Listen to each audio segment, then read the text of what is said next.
Bank Indonesia buka suara mengenai penolakan transaksi tunai yang terjadi di salah satu gerai toko roti. Direktur Eksekutif Departemen Komunikasi Bank Indonesia Ramdan-Denny Prakoso mengatakan berdasarkan regulasi yang ada, setiap orang dilarang untuk menolak atau menerima rupiah sebagai alat pembayaran.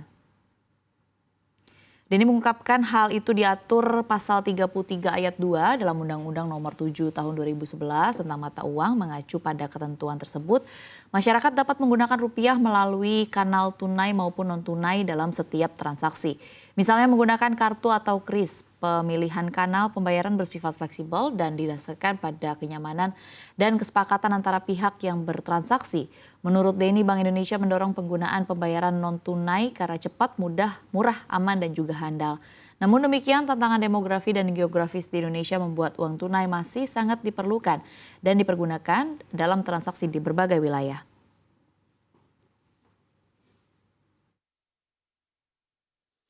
Pasal 33 ayat 2 Undang-Undang Nomor 7 Tahun 2011 tentang mata uang mengatur bahwa setiap orang dilarang menolak untuk menerima rupiah yang penyerahannya dimaksudkan sebagai pembayaran atau untuk menyelesaikan kewajiban yang harus dipenuhi dengan rupiah dan atau untuk transaksi keuangan lainnya di wilayah NKRI. Kecuali karena terdapat keraguan atas keaslian rupiah. Dengan ini, maka yang diatur adalah penggunaan mata uang rupiah dalam transaksi di Indonesia.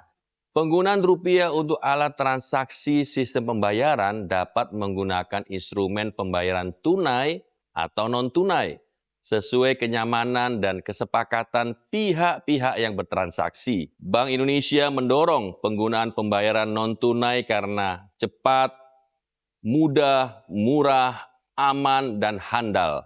Selain itu, pemanfaatan pembayaran non-tunai dapat menghindarkan masyarakat dari risiko uang palsu.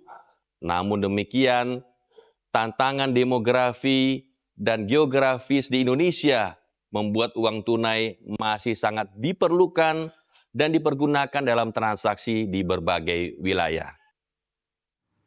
Kebijakan internal gerai retail yang hanya menerima pembayaran non-tunai kini berbenturan keras dengan konstitusi mata uang di Indonesia.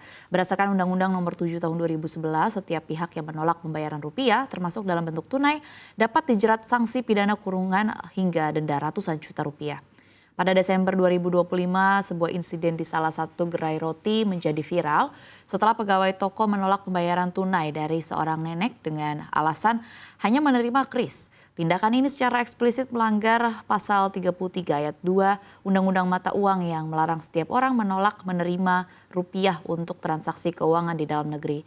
Pelanggaran terhadap ketentuan ini diancam dengan pidana kurungan dan pidana denda paling banyak 200 juta rupiah. Pasal 21 BLE tersebut ditegaskan rupiah wajib digunakan dalam setiap transaksi pembayaran dan penyelesaian kewajiban uang lainnya di wilayah Indonesia.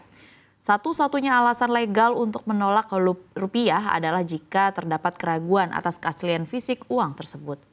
Di samping itu, izin pengecualian terbatas terhadap kewajiban penggunaan rupiah dapat diberlakukan untuk transaksi pelaksanaan anggaran negara, hibah dari atau ke luar negeri, transaksi perdagangan internasional, simpanan valuta asing di bank, serta transaksi pembiayaan internasional.